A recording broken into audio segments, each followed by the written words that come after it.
Seu filho acordou meia-noite, um pesadelo. Você foi até o quarto, acalma, conforta ele, pergunta o que ele sonhou, mas raramente alguém vai fazer a seguinte pergunta: por que meu filho sonhou isso? Para que meu filho sonhou isso? E mais raramente alguém faz a pergunta que o Jung faria. Então, vamos pensar nessa pergunta. Será que esse sonho tem mais a dizer sobre você do que sobre o seu filho? É algo para a gente refletir. É sobre isso que eu quero conversar com vocês hoje. Muito bem, seja muito bem-vindo. Meu nome é Daniel Gomes, eu sou analista junguiano, eu tenho mais de 15 anos de experiência no consultório. E aqui a gente não resume Jung em frases de efeito. A gente estuda Jung com profundidade e com a seriedade que ele merece.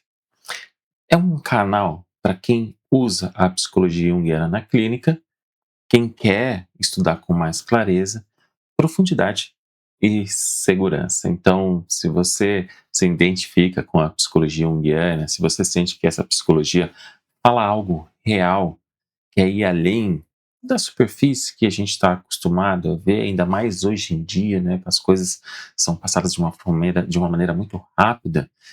Seja muito bem-vindo, já se inscreva no canal, já dá um clique aqui no sininho para você receber as notificações e vamos seguir, porque hoje eu quero te apresentar uma das ideias mais perturbadoras e ao mesmo tempo mais libertadoras da psicologia junguiana sobre a infância. A criança, ela sonha o que o adulto não consegue ver em si mesma. Isso mesmo, a criança sonha sobre aquilo que a gente não consegue elaborar. Para entender isso, é preciso entender aonde a criança está psicologicamente. Vocês vêm acompanhando, né, que eu tenho feito uma série de vídeos nesse sentido, né, é importante a gente entender isso, porque ao contrário do adulto, a criança ainda não desenvolveu uma fronteira psíquica bem definida entre ela e o mundo e, principalmente, entre ela e os pais. O Jung chamou isso de participação mística, como eu já trouxe em outros vídeos aqui, né? Um conceito que ele tomou emprestado do antropólogo Levi Brown, né? E ele fez uma espécie de fusão psíquica é, inconsciente. O Levi Brown pensava dessa forma, né? Quase como uma fusão psíquica. Então a criança pequena, ela não sabe claramente onde termina ela e onde começa a mãe, né? Aonde termina ela e onde começa o pai. Ela está envolvida nesse inconsciente. Isso não é uma doença, nada do tipo, é o desenvolvimento. É assim que acontece o desenvolvimento psíquico. É... Quando a gente pensa, por exemplo, né, no processo de individuação, que é o processo de se tornar quem se é algo que leva uma vida inteira. Mas ela começa na infância. Ali na infância, esse processo já está iniciado. Então, o que, que isso significa na prática? Significa que a psique da criança ela está aberta. Ela capta campos emocionais que os adultos ao redor não conseguem muito bem nem nomear. Então, existe uma tensão numa sala sem qualquer palavra possa ser dita. O silêncio que precede uma briga, às vezes uma tristeza que uma mãe nunca nomeou, ou um vazio que o pai nunca conseguiu preencher. Tudo isso é absorvido, é registrado, é incorporado. Mas, veja bem, não é uma memória consciente isso. É como uma estrutura. É, a criança, ela não sabe onde termina ela e onde começa o pai. Então, isso não é uma doença, é o começo num processo de diferenciação, não é? Então, o Jung, ele observou algo que ainda hoje, que a maioria das famílias ignora. A família não é apenas o grupo aonde pessoas moram juntas, aonde um homem e uma mulher se juntam e têm um filho. Não, é também um campo psíquico. Existe o que a gente pode falar de inconsciente familiar, né? Um conjunto de conteúdos não ditos, não resolvidos, não vividos, que circula entre os membros sem que ninguém perceba isso conscientemente. Então, por isso que o que não é falado continua existindo. O que é negado continua operando. Aquilo que é reprimido por um adulto não vai desaparecer ali só na vida do adulto, circula no campo psíquico da família. E precisa ir para algum lugar, porque tudo que se encontra no inconsciente busca se revelar. Então, muitas vezes, vai para a criança, porque ela está vivendo ali mais no inconsciente. E não porque a criança seja fraca, nada disso, tá? Mas porque ela é o membro que está mais mergulhado no inconsciente, né? Tem uma foto, tem um desenho em um livro que mostra exatamente isso, o desenvolvimento, o surgimento do ego. Você já percebeu como é que a criança começa a falar dela mesma? Ela não fala, eu estou com fome. Ela fala como se ela tivesse separado. Porque ela também fala do nome dela.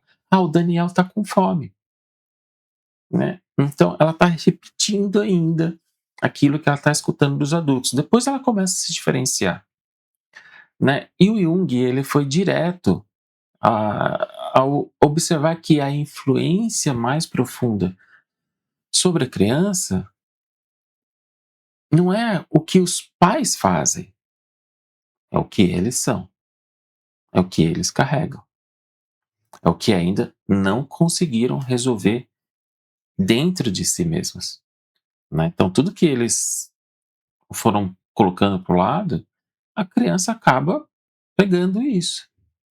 E é aqui que os sonhos entram.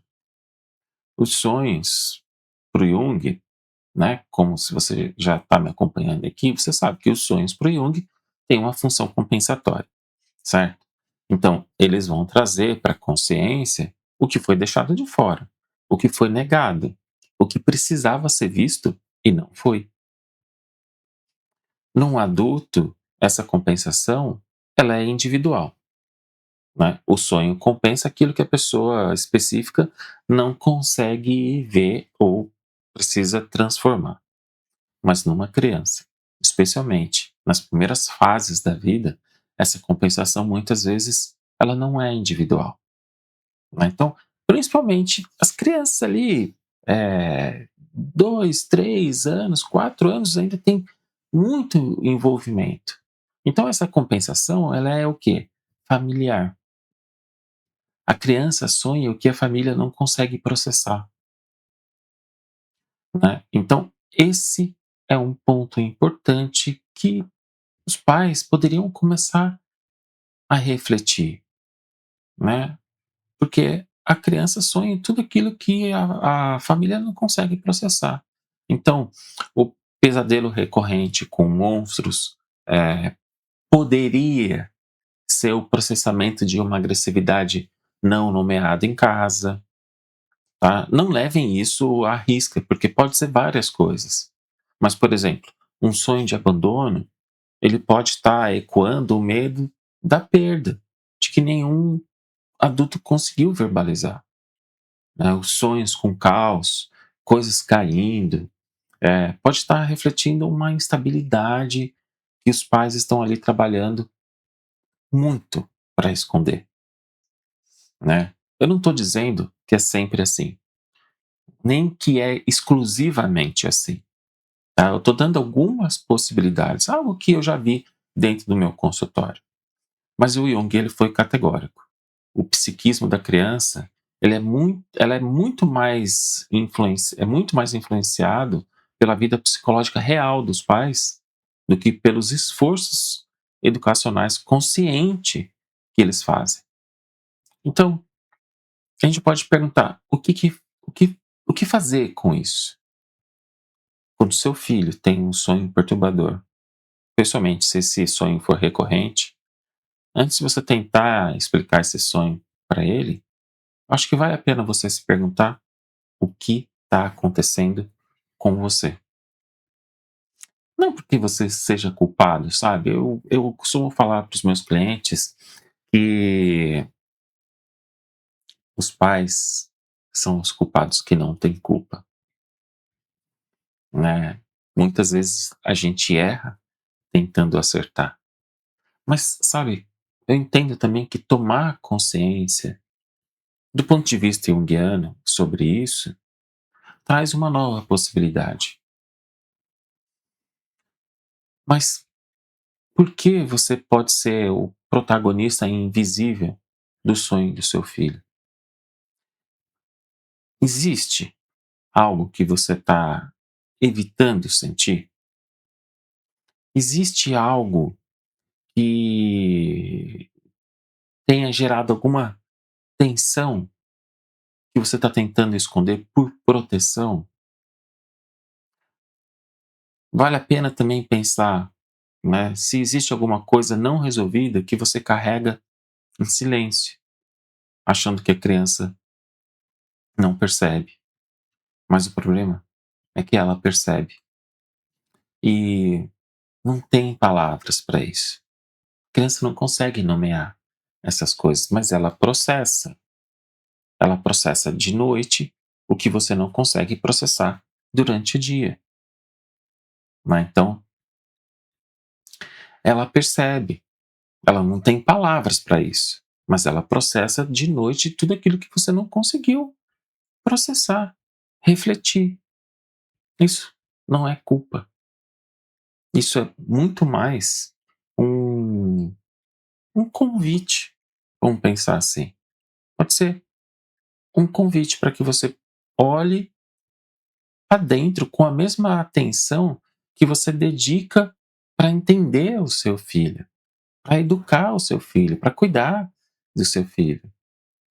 Porque quando o pai ou a mãe começa a trabalhar, o que está dentro de si? Os sonhos da criança mudam.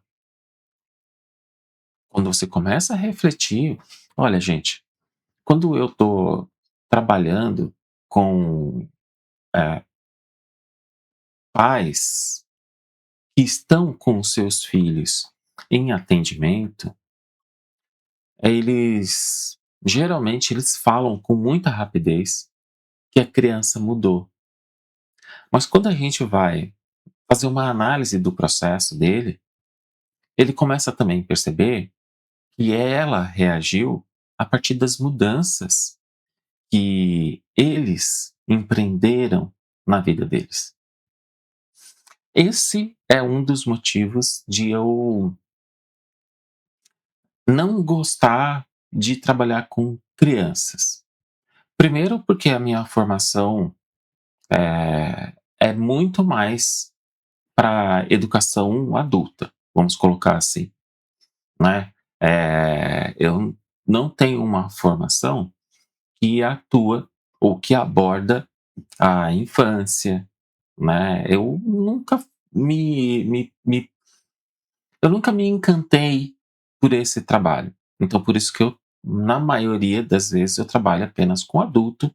Isso ali, começando ali pelos 16 anos, aí eu já aceito trabalhar, né? Menos que isso, não. Por quê? Além da questão eh, de um processo de formação, tem uma outra coisa comigo. Eu entendo que antes de qualquer mudança ou antes de qualquer processo proposto para uma criança, esse processo deveria ser proposto para os pais. Porque a mudança que os pais começam a fazer vai fazer diferença na vida psíquica da criança, né. Então, quantas vezes em casos de supervisão, em profissionais que atendem crianças, começam a perceber que grande parte do problema que a criança tem ali num processo de ansiedade, num processo de toque, por exemplo, né, um transtorno compulsivo, obsessivo compulsivo, muitas vezes é quase como uma ritualística para compensar algo que os pais não estão olhando ou não estão, atuando diretamente, estão evitando, né. Sabe aquelas brigas veladas, né, que você acha que o seu filho não está percebendo? Ele está percebendo. Sabe por quê? Ele está sentindo. Da mesma forma que acontece com as crianças, também o profissional que atua, eh, como psicoterapeuta, ele passa pela mesma coisa, porque ele também é envolvido pelo inconsciente do seu cliente, num outro nível. Não é o mesmo nível que a criança, mas acontece do mesmo jeito. Não por magia, mas porque existe um campo. Então, quando a criança muda uma atitude ali, por exemplo, né, vou tomar de novo como exemplo, um toque. Quando a criança muda isso, tem um trabalho do profissional? Tem, porque está dando espaço para ela desenhar, para ela, elaborar sem, nomear muito bem, mas ela está elaborando, né. Mas também, muitas vezes, ela muda porque o campo mudou. O que isso quer dizer? Os pais mudaram, né. Por isso que eu estou trazendo esse assunto para vocês, para a gente trazer uma provocação, uma elaboração. Até para a gente continuar esse assunto ao vivo na quinta-feira, né, porque toda quinta-feira eu faço uma live onde eu aprofundo esse assunto, né. Então a gente vai aprofundar por que que seus filhos sabem mais sobre você do que você imagina, né. Então, o que que acontece nesse campo psíquico familiar que o que os pais podem, fazer com essa compreensão? Até mesmo para que você possa compreender, alguns acontecimentos nos seus relacionamentos, em padrões repetitivos. Qual é o padrão que você está, de repente, contaminando outras pessoas? Então, se você quiser continuar um pouco mais nesse assunto, já me segue aqui, já clica aqui na notificação. Se você quiser também, tem um vídeo ou tem um link aqui embaixo, do meu site, né, do consultoriojunguiano.com.br. Você coloca o seu e-mail lá, você entra na minha lista, na minha newsletter, você entra lá no grupo de WhatsApp também, um grupo de aviso. Lá você fica sabendo, em primeiro lugar, das vagas, para grupo de estudos, para o meu programa em sonhos, né, que é um curso sobre análise dos sonhos que eu ofereço para profissionais, onde a gente pode estudar os sonhos. E me segue também ali no Instagram, porque eu sempre estou colocando conteúdos aqui, sobre a psicologia junguiana, conteúdos como esse que você estava assistindo aqui. Então quero deixar uma reflexão para vocês. Qual é a coisa que você tem deixado de ver, de refletir, de pensar que os seus filhos estão vivendo? O que eles estão, expressando que você ainda não conseguiu elaborar? Fica aqui a reflexão para você. Quero desejar um grande abraço, lembrando que toda segunda-feira tem um vídeo novo aqui e na quinta-feira a gente faz a live para a gente elaborar mais ainda esse assunto, tá bom? Um grande abraço para vocês e a gente possa se encontrar. Até lá. Tchau, tchau, gente.